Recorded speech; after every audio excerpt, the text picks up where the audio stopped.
Hey everyone, time for another casual currently reading. So I'm just going to talk through things that I have finished and then the things I'm in the middle of reading this second week of middle grade March. There are a couple adult books in here too.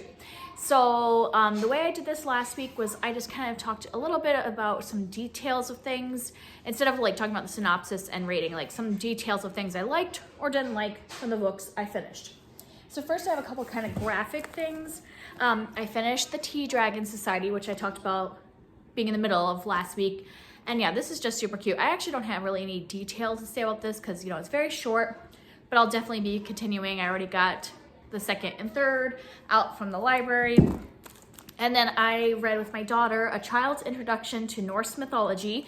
So this one has like, it goes through all the different like gods and goddesses and describes them each, and then it goes through a bunch of different like actual like tales like of Norse mythology with pictures, and this one was really fun. So Norse mythology is a little harder one I have found to like find children's stories for, because there's a lot of like killing of giants and a lot of war type stuff happening in the Norse myths.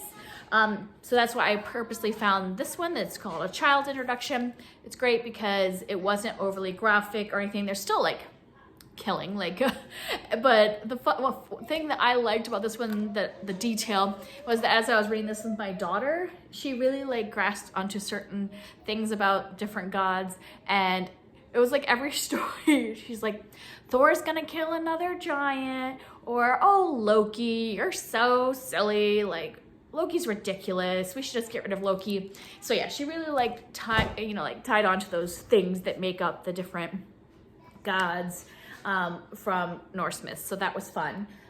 Sorry, it cut off because my phone alarm went off for the bus, but my daughter's actually home for a snow day. Last week when I was filming this, I was outside, it was gorgeous, and then we have a snow day today. So yeah, had to turn off the bus alarm. So a few things that I was in the middle of last week that I finished. I have Waiting for Normal, and the things I said last week are true, that like this really just captured my heart, the main character. I just like don't normally, this isn't my normal genre where it's like the day-to-day life of a kid, contemporary type middle grade. But yeah, I just was completely captured by Addie in this, and so the main character pulled me through. I just loved her and wanted all the good things for her. I really liked the way this wrapped up, and yeah, I would recommend it if you are not normally a contemporary person or you really like contemporaries. It was amazing. And then the other thing I finished that I was in the middle of last week was When Stars Are Scattered, and this one, I don't even know if I can add more to what I said last week. Everything about this was so good. I think the one thing that I didn't absolutely love is like with the artwork, it felt like the faces did not have a lot of differences in them.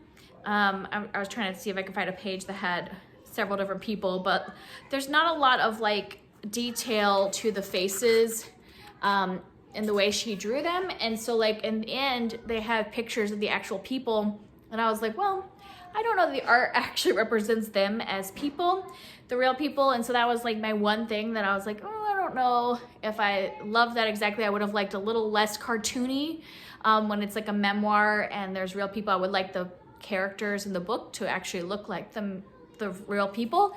But everything about his story was just so compelling the whole way through. And then I have Dear Mr. Henshaw by Beverly Cleary.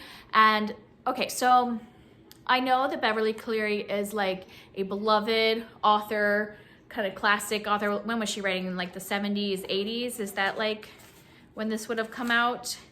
Yeah, this came out in 83. I just don't get on with her books. Like this is like the third thing that I've tried from her. I DNF'd the Beezus and Ramona series in the middle of the first book. Just couldn't get on with it. Didn't enjoy it at all. I started the Mouse and the Ralph S. Mouse or Mouse and the Motorcycle series. DNF'd that first book, and I was like, this is a standalone. I'll try this one, and it was fine. There wasn't anything wrong with it. I just didn't really enjoy it either. So I don't know. I just think that Beverly Cleary is not the author for me, but I still like respect what she did for the genre and like, you know, at that time period. But I just don't think I'm gonna enjoy her books. And I'm going to have to read one of her books because my daughter's school picked The Mouse and the Motorcycle as the like book that they bought one for everybody in the entire school, and the entire school is reading it at home. So like we're supposed to read it with her and then like do these discussion questions. And I'm like, okay, well, I guess I have to read another Beverly Cleary, but maybe I'll like it more reading it with my daughter because it'll be a little more interactive with her as opposed to just me reading it. But yeah, not for me. Sorry if you can hear my kids a lot. Like I said, it's snow day, so they are playing inside and stuff. So casual video, this is what we get. And then the last thing that I finished this week was Exhalation. And this is one that is a carryover from last month. I had started this last month. It's a collection of short stories. And this one, I just loved how every single one, these are sci-fi stories, but it seemed like every single one just had like a piece of humanity of like where we talk about the human condition. And, you know, it might be like a, you know, sci-fi type topic of like, oh, that's not going to happen, or this is completely like, you know, different than what we are, but you could still see like the like pieces of us currently in humanity. Yeah, so I really enjoyed these stories. I think there was only one of them that I rated anything less than a 4-star story. Like, so I just like really enjoyed the way his ideas and, like I said, just the human condition.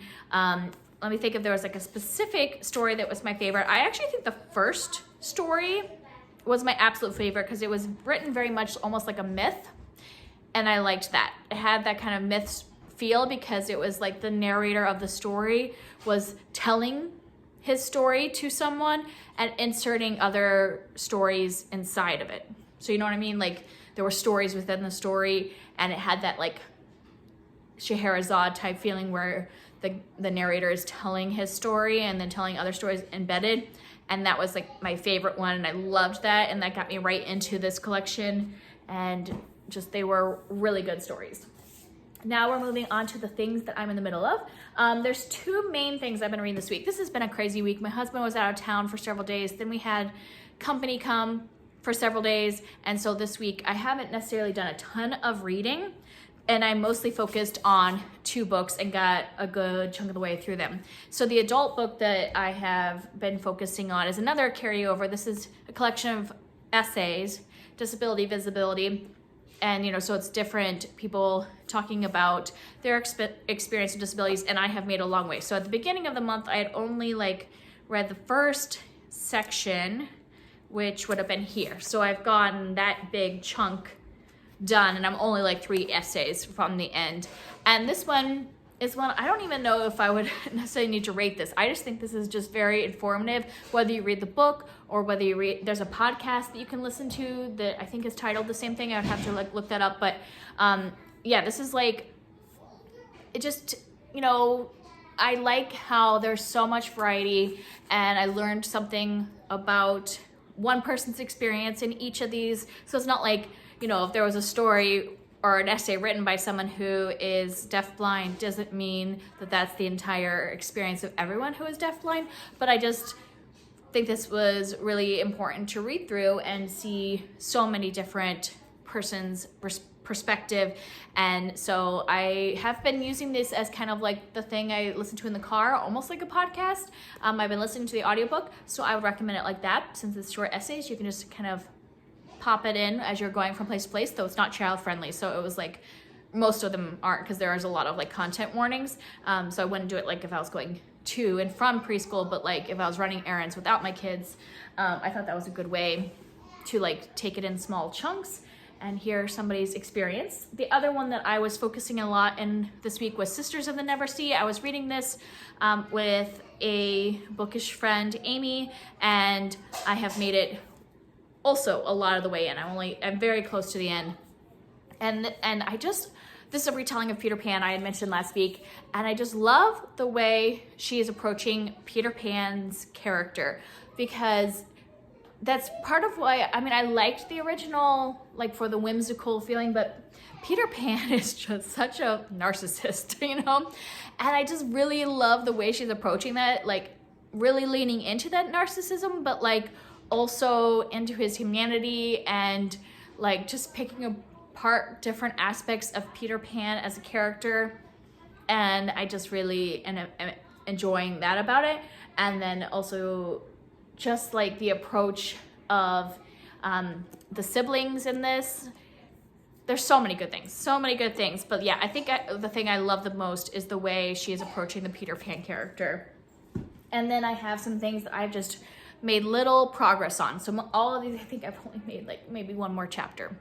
So I won't talk in detail, I'll just tell you what I'm kind of working on, and this will be a short one. So I am continuing to read The Fellowship of the Ring. I think as of last week when I was talking, I had just read the introduction, but I have since read the prologue and the first chapter, and my best friend and I are reading this together, and we've already chatted about that first section. And like, what was interesting about this is the prologue is almost kind of like a summary of The Hobbit, and I had just read The Hobbit recently, like last year with my daughter, and so I was really bored in the prologue, and I was really worried that this was what the whole experience was going to be like.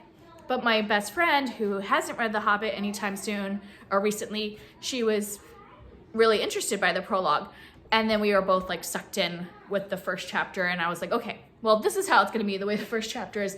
Then I'm really interested. I just felt like the prologue, and I was like, okay, I just read The Hobbit. I don't need all this detail about the Hobbit and what happened in The Hobbit. And then I'm continuing slowly through Clockwork Boys, which is a reread for me. And like I said, I've only read a little bit of this one, so I'm not even going to talk about it. And then Emperor Mage, I'm also making really slow progress. I think I've only gone to page 50, so I've only probably read 20 pages since I talked about it last week. And then the thing that I have started is Old Possum's Book of Practical Cats by T.S. Eliot, and this is a collection of poetry, and this is what the musical Cats is based off of.